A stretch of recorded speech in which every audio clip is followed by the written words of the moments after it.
Hello, everybody. And after those great lectures on trauma systems worldwide, the view on the lower middle income countries from the YATSEC, Professor Stein, and thereafter views from Malaysia, Singapore, and Sri Lanka, we come on to the part where we have an equally stellar panel of reactors with us. And it's my proud privilege to introduce our reactors for the today's webinar. The first reactor I would like to introduce is one of the stalwarts of trauma care and emergency medicine in not only in Philippines but in the whole of Asia. Dr. Teodora Herbosa, who is the founding chairman of the ASEAN Collaboration for Trauma, which is now, sort of upgraded itself to the Asian Collaboration for Trauma. He is also former Undersecretary of Health for the Republic of Philippines, a former professor of emergency medicine at University Kebangsaan in Malaysia.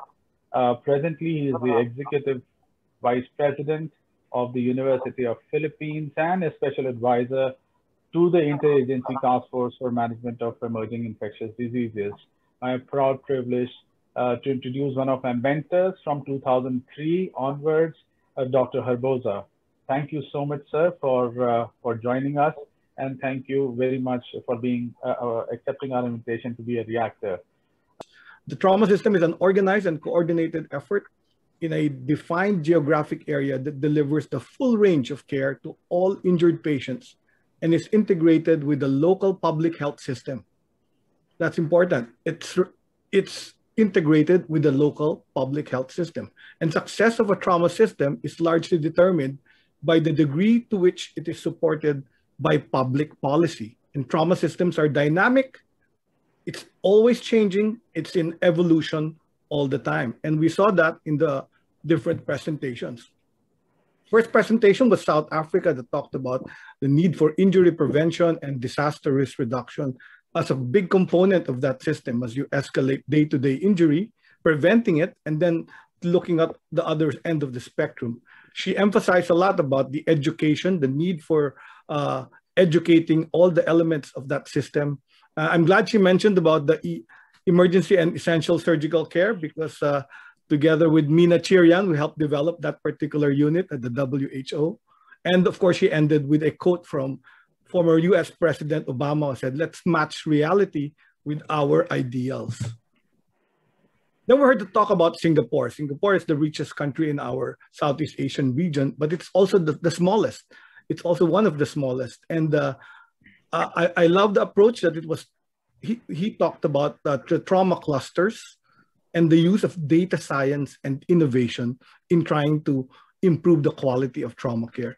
I like the cartoon that talked about dark matter, antimatter, and doesn't matter.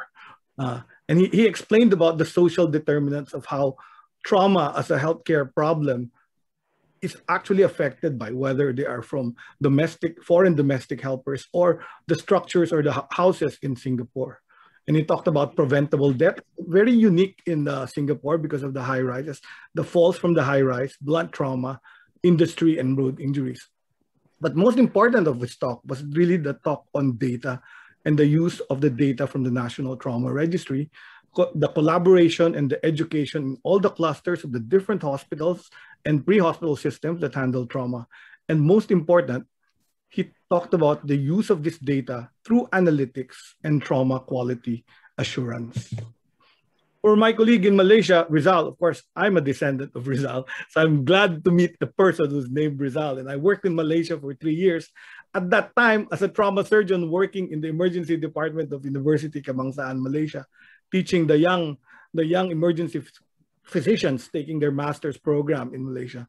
I was pushing with my colleagues in the surgical department to do more trauma, to improve the system. But at that time, in 2007, I think they were not interested. They were interested in laparoscopic and minimally invasive surgery at that time. I'm very happy to hear that since that time, several things have happened. But you heard how the Malaysian system is. It's patterned after the UK NHS health system, which is a very good coverage. But trauma still continues to be part of the top 10 of the morbidity and mortality, number 6 and number 8. And that's part of the development in Malaysia. If you see the roads in Malaysia and the vehicles there, that's part of why that part of morbidity happens. He talked about planning, a very important part of how the system can work. And he talked about the 11th Malaysia plan, going through different stages of reforming and moving their system. And I saw how modern the hospitals were after the term of President Mahathir, Prime Minister Mahathir, who himself is a physician and understood health systems, improved, then modernized the whole healthcare system in Malaysia. And he talked about levels of care, approaches, and repeated the emphasis on education and postgraduate curriculum. My colleague in Sri Lanka talked about trauma being the top 10 and talked about prevention, pre-hospital, and morbidity and mortality conferences, the M&M conferences that were very useful in improving trauma care. And of course, he talked about system gaps in the country of Malaysia. So the true value of a trauma system is derived from the seamless transition between each phase of care, integrating existing trauma resources to achieve improved patient care. So it's really about connecting the dots and making sure you use the resources correctly. Success of a trauma system is largely determined by the degree to which it is supported by public policy. So we need to be advocates, or we need to talk to our policymakers in terms of improving our trauma system. Trauma systems are regionalized, making efficient use of healthcare resources. And you saw how they did it in Malaysia. They had hospitals that were put together that can talk to each other. Also in Singapore, they did that. They had hospitals talking to each other. Trauma systems are based in the unique requirements of the populations served, whether it's a rural community or whether it's an urban community. And trauma systems must emphasize prevention. And all the speakers spoke about prevention. And all surgeons should speak about prevention. All trauma surgeons should speak about prevention. And the context in its community and its the help it is provided. Ultimately, the development of trauma systems of a whole country should allow for a seamless and effective care around that country with the ability to expand it to meet the needs of a disaster, whether it's man-made or a calamity. In the Q&A, I saw one specific question, one of the last, and Andrew Gunn asked about what have we learned from COVID-19. Well, I'll tell you what I learned from COVID-19 as a special advisor of our National Task Force. The number of trauma cases decreased because of this community quarantine and lockdowns. Our trauma cases immediately went down. So one way of preventing trauma is really less mobility of the people. But joking aside, it does have some learning from a systems approach to a pandemic. We realized then that the vision for a trauma system, our agenda is about the same for all the countries, but we come from different fundamental systems. And we are evolving to a critical system.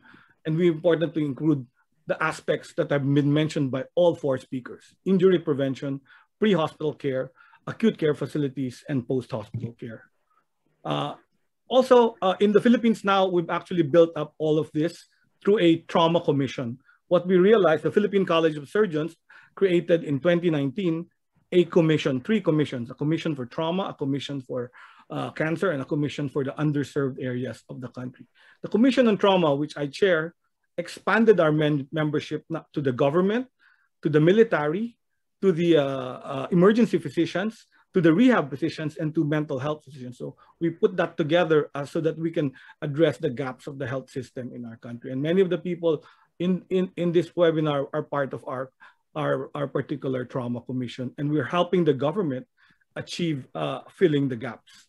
So these are the important structure elements of a trauma system: leadership, professional resources, education and advocacy, information management, finances, research, technology, data science, and of course, disaster preparedness and response. And the benefits of all this, of successful implementation, is planning, good planning, reduction in the deaths caused by trauma, reduction in the number and severity of the disabilities caused by trauma, an increase in the number of productive working years of each of the citizens, and a decrease in the costs associated with the initial treatment and continued rehabilitation of trauma victims, a reduced burden to the local communities and the national government for taking care of disabled trauma victims, and lastly, decrease the impact of the disease in a second trauma of the families who have been trauma. So the vision, trauma is a predictable disease. It happened yesterday, it's happening today, and it will happen tomorrow. Fortunately, some of the answers already exist. Our four speakers described their solutions in their respective countries.